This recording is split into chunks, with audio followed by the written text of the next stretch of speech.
Salam sehat semua, saya Martina Indah Widyaningsih akan mempresentasikan mengenai kurikulum Merdeka Belajar. Pastinya sudah tidak asing ya mendengar kata kurikulum Merdeka Belajar. Apa sih kurikulum Merdeka Belajar itu? Mari kita simak. Kurikulum Merdeka Belajar menurut Badan Standar Nasional Pendidikan merupakan suatu kurikulum pembelajaran yang berfokus atau merujuk pada pendekatan minat serta bakat dari siswa. Selanjutnya, seperti apa sih kurikulum Merdeka Belajar itu? Apa bedanya dengan kurikulum sebelumnya? Jadi, kurikulum Merdeka Belajar itu merupakan kurikulum di mana pelajar, baik siswa ataupun mahasiswa, memilih pelajaran apa yang ingin dipelajari sesuai dengan minat ataupun bakat mereka. Berbeda dengan kurikulum sebelumnya, kurikulum Merdeka ini merupakan kurikulum yang lebih fleksibel serta lebih menekankan atau berfokus pada materi-materi esensial serta pengembangan karakter dari siswa. Kemudian selanjutnya, apa sih yang mendasari kurikulum Merdeka Belajar ini muncul? Jadi, kurikulum Merdeka Belajar ini muncul dikarenakan oleh beberapa hal.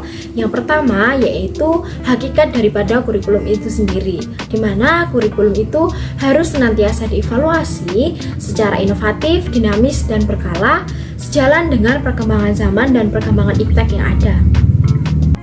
Kemudian, alasan yang kedua munculnya kurikulum Merdeka Belajar ini adalah adanya pandemi COVID-19 yang saat ini kita alami, di mana pada pandemi COVID-19 ini kita mengalami kesulitan-kesulitan untuk melaksanakan proses pembelajaran ini. Kurikulum Merdeka Belajar ini hadir untuk mempermudah para siswa belajar di situasi pandemi saat ini.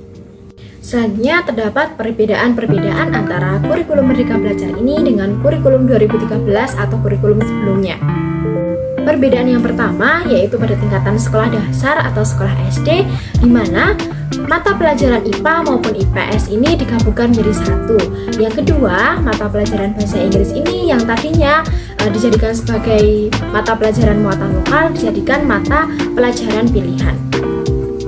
Kemudian selanjutnya pada tingkatan sekolah menengah pertama atau SMP, perbedaannya adalah terdapat beberapa mata pelajaran yang statusnya berubah.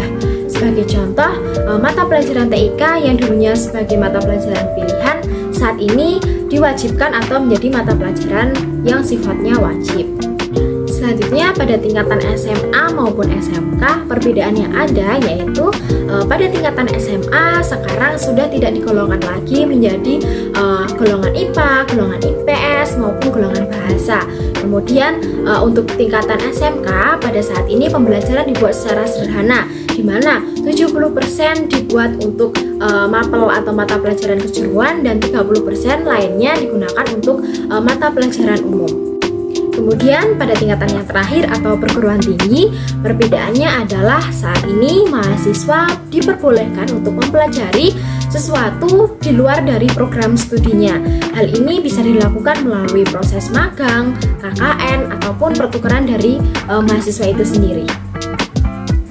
Selanjutnya terdapat kelebihan dari kurikulum Merdeka Belajar ini. Kelebihannya yaitu kurikulum ini lebih interaktif dan lebih relevan sesuai dengan perkembangan zaman dan iptek yang ada. Kemudian selanjutnya kekurangan dari kurikulum Merdeka Belajar ini.